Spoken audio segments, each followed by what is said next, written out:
अरहन्ताणं नमो अरहन्ताणं नमो अरहन्ताणं। नदी में तरंग होती है, बाढ़ आती है, तेज पानी आता है, तरंग होती है, तट को ही नहीं तोड़ती, तट पर खड़े वृक्षों को भी तोड़ देती है। क्या नदी को पता नहीं कि ये वृक्ष मेरी कितनी शोभा बढ़ा रहे, ये छाया देने वाले, ये सुगंध देने वाले, ये फल देने वाले वृक्ष मेरे तट की कितनी शोभा बढ़ाते हैं। पर जब तरंग आती है तब नदी को कोई पता नहीं चलता, सबको उखाड़ती धराशायी करती चली जाती। वृक्षों की बात छोड़ दें, जो तट शोभा बढ़ाते हैं नदी की, उन तटों को भी तोड़ डालती है। केवल नदी की ही बात नहीं है, मनुष्य में जब तरंगे आती हैं उस समय पारिवारिक व्यवस्थाएं समाप्त हो जाती हैं, गांव की व्यवस्था समाप्त हो जाती है, समाज की व्यवस्था और राज्य की व्यवस्था, सारी व्यवस्थाएं समाप्त हो जाती हैं और सारे सामाजिक मूल्य आंखों से ओझल हो जाते। इसीलिए मनुष्य ने निर्णय लिया कि सामाजिक जीवन जीना है तो इन समय समय पर उठने वाली तरंगों पर नियंत्रण पाना जरूरी। समाज ने कुछ व्यवस्थाएं बनाई और आदमी उन व्यवस्थाओं के आधार पर चलता है। इन तरंगों पर वह काबू पाता है, नियंत्रण पाता है, किंतु उसके पीछे केवल एक तत्व होता है, भय। भय भय के कारण इन तरंगों पर वह नियंत्रण कर रहा है। अच्छा नहीं लगेगा, लोग क्या समझेंगे, बहुत भद्दी बात होगी, बस ये विचार आते हैं और उठने वाली तरंग को दबा देते। यह तरंग को दबाने की प्रक्रिया तो है, किंतु साधना की प्रक्रिया नहीं। ये तरंग को दबाने की प्रक्रिया तो है, किंतु जहां से तरंग उठ रही है उस मूल को समाप्त करने की प्रक्रिया नहीं है। चोर को कब तक मारते रहेंगे, कब तक मारते रहेंगे? मां मौजूद है तो चोर पैदा होता रहेगा, चोर पैदा होता रहेगा। व्यक्ति ने पूछा मुल्ला से कि भाई साहब आज उदास क्यों है? कि फजीती मर गई। फजीती मर गई, लड़की का नाम था फजीती, तो फजीती मर गई। तो पूछा आप तो ठीक हैं, मियां बीबी तो ठीक हैं? कहा बिल्कुल ठीक हैं।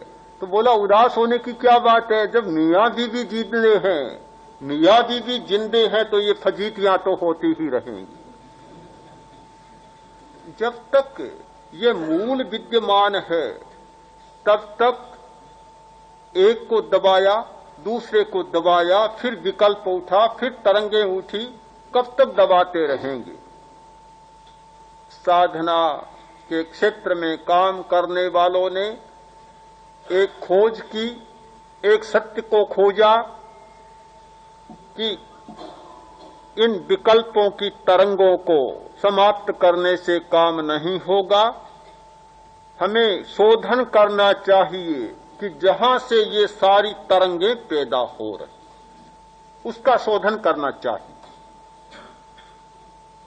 उन्होंने खोज की, निर्विकल्प चेतना की, दर्शन की खोज की, केवल दर्शन की खोज की। हमारी चेतना की एक वह अवस्था है कि जहां कोई विकल्प नहीं होता।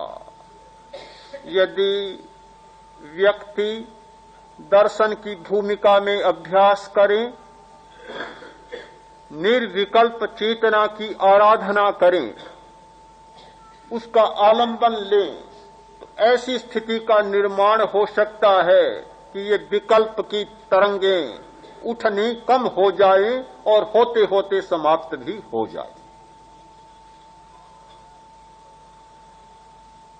खोज की केवल ज्ञान की, केवल ज्ञान की साधना। ज्ञान चले, आकार रहे, विकल्प भी चले, किंतु विकल्प के साथ राग और द्वेष न हो। उसे अलग कर दिया जाए, पानी को फिल्टर कर दिया जाए कि पानी रहे किंतु जो कीचड़ मिल गया है वह साफ हो जाए। यह साफ किया हुआ पानी, राग और द्वेष मुक्त विकल्प हमारा रहे।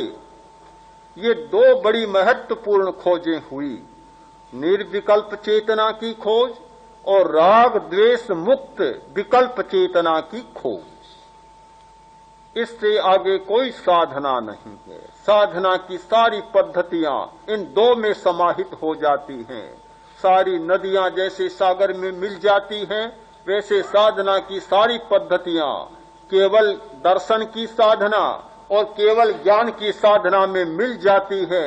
इससे परे कोई तीसरी साधना की पद्धति नहीं है। महर्षि पतंजलि ने कहा, यथाभिमत ध्यानाद्वा। ध्यान की अनेक पद्धतियां हो सकती है, उनकी कोई सूची नहीं बनाई जा सकती। जिसका मन जिसमें लगे वही उसके लिए अच्छी साधना की पद्धति है। किंतु शर्त है कि वह पद्धति, साधना की पद्धति केवल दर्शन और केवल ज्ञान की सीमा से परे नहीं हो सकती। जो होगी इस सीमा में ही होगी, इससे परे नहीं हो सकती। प्रेक्षा ध्यान में अहिंसा का बहुत महत्व है, सत्य का बहुत महत्व है, अचौर्य, ब्रह्मचर्य और अपरिग्रह का बहुत महत्व है, विनम्रता का बहुत महत्व है, इंद्रिय संयम का बहुत महत्व है। किंतु इन सब में एक तत्व काम कर रहा है बराबर, एक तत्व कि राग द्वेष मुक्त विकल्प। हम निर्विकल्प निरंतर नहीं रह सकते, नहीं रह सकते, जीवन नहीं चलता।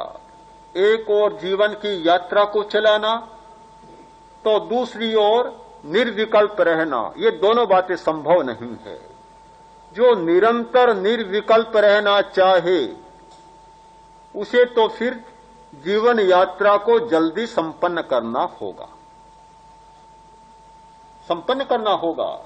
किसान भाग्यवश मुनि के संपर्क में आ गया। मुनि जा रहे थे, किसान खेत में खड़ा था, पूछा रास्ता कौन सा जा रहा है। रास्ता बताने वाले को भी रास्ता पूछना पड़ता है। आया, खेत से बाहर आकर मुनि के पास आया, वंदना की, बोला महाराज यह रास्ता जा रहा है। मुनि ने सोचा मुझे रास्ता बताया तो मुझे भी रास्ता बताना चाहिए। मुनि ने कहा खड़े रहो जरा, तुम क्या करते हो? खेती करता हूं। अच्छी बात है, और क्या करते हो? और कुछ भी नहीं करता। कुछ साधना करते हो? मैं नहीं जानता। कुछ संकल्प लो, त्याग लो। बोला मैं तो किसान हूं, ये बहुत बातें मैं नहीं कर सकता। मुनि ने कहा अच्छा एक संकल्प लो, केवल एक संकल्प, एक बात कर लूंगा, बहुत झंझट तावे नहीं आते। केवल एक संकल्प, क्या कि मन का जाना नहीं करना। एक ऐसा सूत्र दिया, रास्ता बताया, मुनि चले गए। किसान ने सोचा खेत में जाऊं, फिर सोचा मन का जाना हो गया, कैसे जाऊं?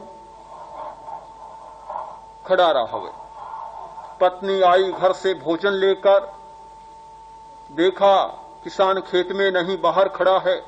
उसने सोचा ये क्या, बाहर खड़ा है तो उसने हेला किया, बुलाया, सोचा उत्तर दूं, फिर सोचा मन का जाना हो गया, नहीं दूंगा। पत्नी पास में आई और कहा क्या करते हो, यहां पागल की तरह खड़े हो, खेत सूना पड़ा है, चलो खेत में। उत्तर कैसे दे सकता, मन का जाना हो जाएगा। इतना मजबूत था अपने संकल्प का, इतना दृढ़ था, खड़ा रहा, खड़ा रहा, खड़ा रहा, किसी विकल्प का उत्तर नहीं दिया। हमारे मन में विकल्प उठते हैं और उत्तर देते चले जाते हैं, तभी ये सारी कठिनाइयां पैदा होती है। उत्तर नहीं दिया, किसी का उत्तर नहीं दिया, खड़ा खड़ा थक गया, सोचा बैठूं, मन का जाना हो जाएगा, कैसे बैठ सकता हूं। खड़ा रहा, खड़ा रहा, आखिर जीवन की यात्रा समाप्त हो गई। तो यह निर्विकल्प चेतना और जीवन की यात्रा दोनों साथ साथ नहीं चल सकती। जीवन की यात्रा को चलाने के लिए विकल्प जरूरी होते हैं। केवल ज्ञान की साधना यानी मन में जो विकल्प उठे, विकल्प, तो विकल्प का उत्तर मत दो तत्काल। पहले निर्णय करो कि ये विकल्प राग से उठा है, द्वेष से उठा है, क्रोध से उठा है, अहंकार से उठा है, या किस भावना से उठा है, इसका निर्णय लो। या जीवन की आवश्यकता और उपयोगिता से उठा है, इसका निर्णय करो। जब यह लगे कि इस विकल्प के पीछे, इस तरंग के पीछे वे प्रेरणाएं नहीं हैं, केवल जीवन यात्रा की प्रेरणा, जीवन की आवश्यकता की प्रेरणा और उपयोगिता की प्रेरणा है और तरंगों की प्रेरणा नहीं है, तो फिर आदमी को उस विकल्प का समाधान करना होता है, उसका उत्तर देना जरूरी होता है। और जब यह लगे, निर्णय में यह आए कि ये सारे विकल्प केवल इन तरंगों के कारण पैदा हो रहे हैं, उस विकल्प का उत्तर मत दो, उसका समन करो, उपेक्षा करो, उपेक्षा, असहयोग करो, दबाओ मत, असहयोग करो। या तो निर्विकल्प चेतना की स्थिति में चले जाओ, जिससे कि विकल्प अपने आप शांत हो जाए, क्षीण हो जाए, या राग द्वेष मुक्त चेतना की स्थिति में चले जाओ, जिससे कि एक विकल्प के सामने दूसरा विकल्प खड़ा हो जाए और वह विकल्प अपने आप निर्वीर्य बन जाए, शक्तिहीन बन जाए।